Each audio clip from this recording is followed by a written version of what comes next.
దేవుని నామంలో అందరికీ వందనాలు. సంఖ్యాకాండము పరిచయం.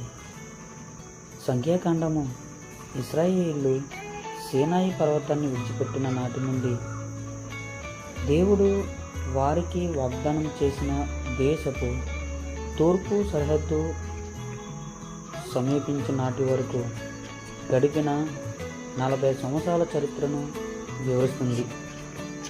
సంఖ్యాకాండం అనే ప్రాముఖ్యంగా ఇశ్రాయేలీయులు సీనాయి పర్వతాన్ని విడిచిపెట్టే ముందు ఒక తరం గడిచిన తర్వాత యోర్దాను తూర్పున మోయాబు మైదానంలో మోసే ఇశ్రాయేలీయుల సంఖ్యను లెక్కించడాన్ని చూపిస్తుంది. సంఖ్యాకాండాన్ని మోసే రాశారని చెబుతూ ఉంటారు. సంఖ్యాకాండానికి అసలు సంఖ్యాకాండం అని పేరు ఎందుకు వచ్చింది? సంఖ్యాకాండం అని ఎందుకు పేరు వచ్చింది? ఈ పుస్తకంలో ఇశ్రాయేలును 2 సార్లు లెక్కించడం జరిగింది. అది ఎలాగంటే, మొదటి లెక్కల సేకరణ, ఐగుప్తు నుండి బయటకు వచ్చిన మొదటి తరం వారిని సీనాయి పర్వతంలో లెక్కించారు.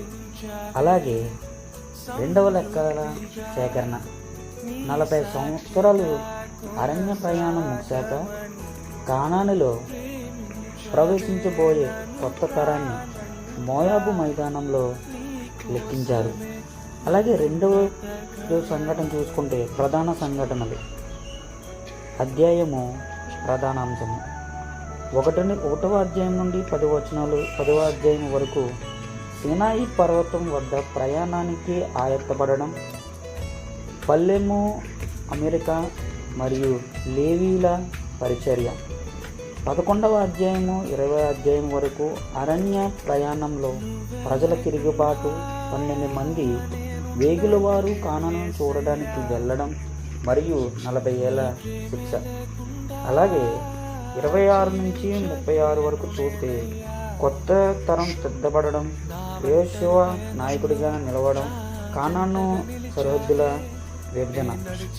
3వది ప్రసిద్ధి చెందిన కొన్ని ఘట్టాలు ఏంటంటే 12,000 మంది వేగుల వారు అధ్యాయము 13-14 కానాను దేశాన్ని చూసి రావడానికి వెళ్ళిన 12 మందిలో యోషువ, కాలేబు మాత్రమే దేవునిపై నమ్మకం ఉంచారు.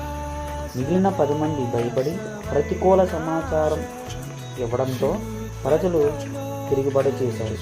అధ్యాయము 13వ అధ్యాయం నుండి 14వ వచనంలో అధ్యాయం వరకు రాయబడి ఉన్నది. మోషే ఇత్తడి సర్పము. అధ్యాయం 21. ప్రజలు తిరుగుబాటు వల్ల వచ్చిన దాహ సర్పాల నుండి రక్షణ పొందేందుకు మోషే ఇత్తడి సర్పాన్ని స్తంభంపై ఎత్తాడు.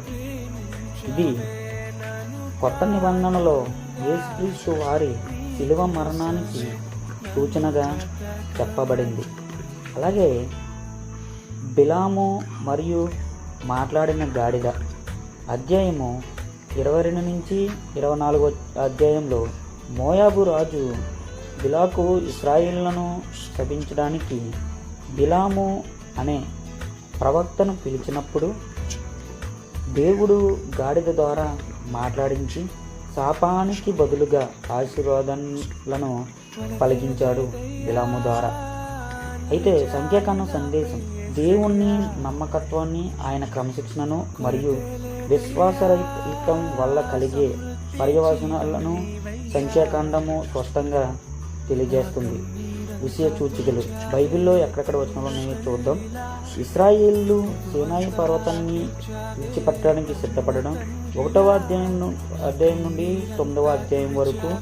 దానిలో మొదటి ప్రజా సంఖ్య 1వ అధ్యాయం నుండి 4వ అధ్యాయం వరకు. ఇతరుల ఆజ్ఞలు మరియు కట్టడలు 5వ అధ్యాయం 8వ అధ్యాయం వరకు. 2వ పస్కా 9వ అధ్యాయము 1వ వచనం నుంచి 23 వచనాలు. సీనాయి పర్వతం నుండి మోయాబు వరకు 10వ అధ్యాయం నుండి 21వ అధ్యాయం వరకు. మోయాబులో జరిగిన సంఘటనలు 22 నుండి 22 నుండి 32-42 వరకు. ఐగుప్తు నుండి మోయాబు వరకు జరిగిన ప్రయాణపు సంక్షిప్త వర్ణన 31-49 వరకు. యోర్దానును దాటడానికి ముందు ఇచ్చిన సూచనలు 33-36 అధ్యాయాల వరకు స్పష్టంగా రాయబడి ఉన్నది. ఈ సంఖ్యాకాండము దేవుడు నియమించిన ఈ సంఖ్యను, అలాగే ఇశ్రాయేళ్ల యొక్క సంఖ్యాకాండంలో స్పష్టంగా రాయబడింది.